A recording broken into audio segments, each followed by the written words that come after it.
Resign करो resign करो resign करो। अरे एक सेकेंड भाई, रिजाइन कर दिया फिर पेपर लीक होना बंद, एनटीए के लूपहोल्स गायब, एग्जाम सेंटर सिक्योर और स्टूडेंट्स की प्रॉब्लम सॉल्व, या फिर नए मिनिस्टर को कुर्सी पर बैठाने के लिए लड़ रहे हो? क्योंकि मुझे तो ये लॉजिक जेन्युइनली समझ नहीं आ रहा।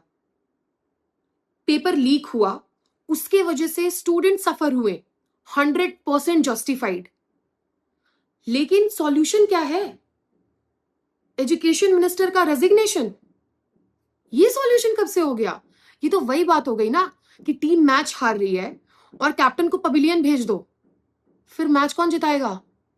मेरे हिसाब से अकाउंटेबिलिटी ये है कि उसको वहीं बिठाओ और उसको बोलो कि कांड हुआ है तो अब ठीक करके दिखाओ।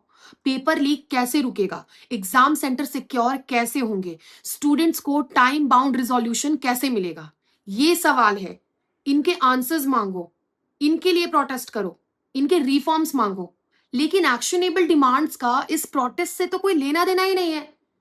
एग्जैक्टली सीजेपी के प्रोटेस्ट से मुझे यही प्रॉब्लम है।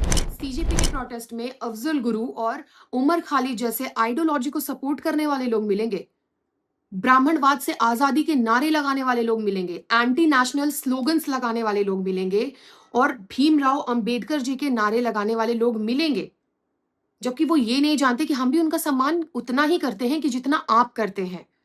वो लोग बस हिंदुइज्म को टारगेट करने के लिए आए हैं।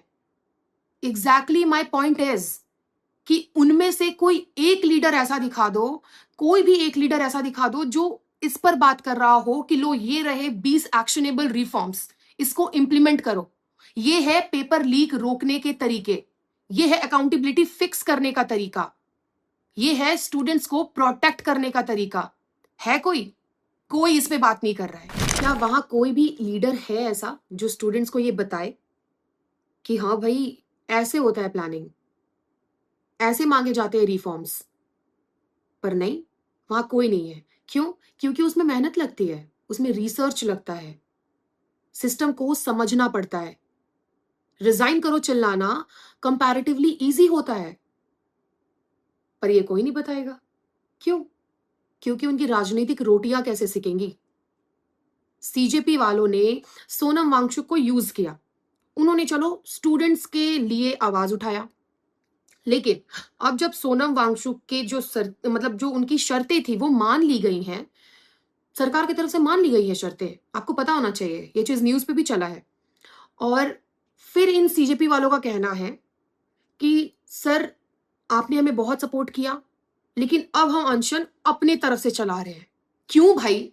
जब सोनम वांगचुक की शर्तें मान ली गई हैं, तुम्हारा फेस तो वही था ना, सीजेपी प्रोटेस्ट, सोनम वांगचुक का ही फेस लगा के तुम सिंपैथी गेन कर रहे थे ना सबका। तो अब क्या हुआ?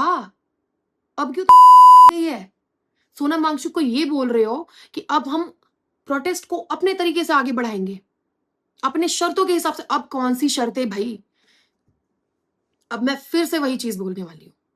अब क्या घुसोगे सरकार के? मान तो रही है, और आज मोदी जी ने भी पोस्ट कर दिया है, प्रधानमंत्री ने भी हमारे पोस्ट कर दिया है आज कि स्टूडेंट्स की बातें रखी जाएंगी, फास्ट ट्रैक कोर्ट में जा रहा है ये चीज। पर नहीं, इस पे तो बात ही नहीं करना है। और मैं जेन्युइनली, जिन लोगों को ये लगता है ना कि मैं स्टूडेंट्स के खिलाफ हूं, बिल्कुल भी नहीं, मैं स्टूडेंट्स के खिलाफ नहीं हूं। सरकार को इस पे कड़ा से कड़ा एक्शन लेना चाहिए और जिनकी डेथ हुई है उनके परिवार से भी मिलके कॉम्पनसेशन करना चाहिए। ये मेरी भी डिमांड्स हैं। पर पता नहीं, लोगों को लगता है कि मैं बीजेपी को सपोर्ट करती हूं। नो डाउट, सारे सरकार से बेटर है वो, उन्होंने सबसे ज्यादा काम करा है। सिर्फ कपड़ा रोटी मकान हर चीज नहीं होता है ना। जो लोग कपड़ा रोटी मकान ही सिर्फ देखते हैं ना, वही लोग उनको हेट कर सकते हैं। हम सरकार को सुधारने की बात कर रहे हैं। कोई सरकार सर्वगुण संपन्न नहीं होती है भाई मेरे। हम सरकार को सुधारने की बात कर रहे हैं, तभी हम ये लाने की बात कर रहे हैं कि इन सब चीजों को कैसे रोका जाए। सारी चीजों पर बात होगी, लेकिन अगर सच में लोगों को लगता है ना कि एजुकेशन सिस्टम को सच में सुधारना है, तो सबसे पहला स्टेप आरक्षण के ऊपर होना चाहिए। ये जो रिजर्वेशन है ना, वो बहुत ही घटिया चीज है। वो जब हुआ था तब प्रॉब्लम था उस टाइम पे, तब भीमराव अंबेडकर जी ने रिजर्वेशन दिया था सबको, ठीक है। लेकिन अब क्यों चाहिए रिजर्वेशन? आरक्षण के ऊपर बात क्यों नहीं हो रही है भाई? हाँ, एक पॉइंट वो भी उसमें ऐड कर लो, वो जो मैंने रिफॉर्म्स की बात करे ना, एक पॉइंट वो भी इसमें ऐड कर लो कि सरकार से बोलो कि आरक्षण हटाओ भाई। नीट पेपर लीक से जो डॉक्टर बनेगा वो भी आरक्षण से जो बन रहे हैं वो भी है भाई, क्योंकि 95% वाले लोग पीछे रह जा रहे हैं और 75-80% वाले लोग चले जा रहे हैं। ऐसे कैसे हो सकता है? ये तो जाहिर है कि नाइंसाफी है लोगों के साथ, ये समझना चाहिए लोगों को, पर नहीं समझेंगे। हमारी आंखों पे पट्टी बंधी है ना, इसीलिए। अगर आरक्षण की बात करें तो तुम दलितों के खिलाफ हो, तुम इसके खिलाफ हो, तुम उसके खिलाफ हो, गोदी मीडिया, मोदी मीडिया, ये सब नारे लगने लग जाते हैं।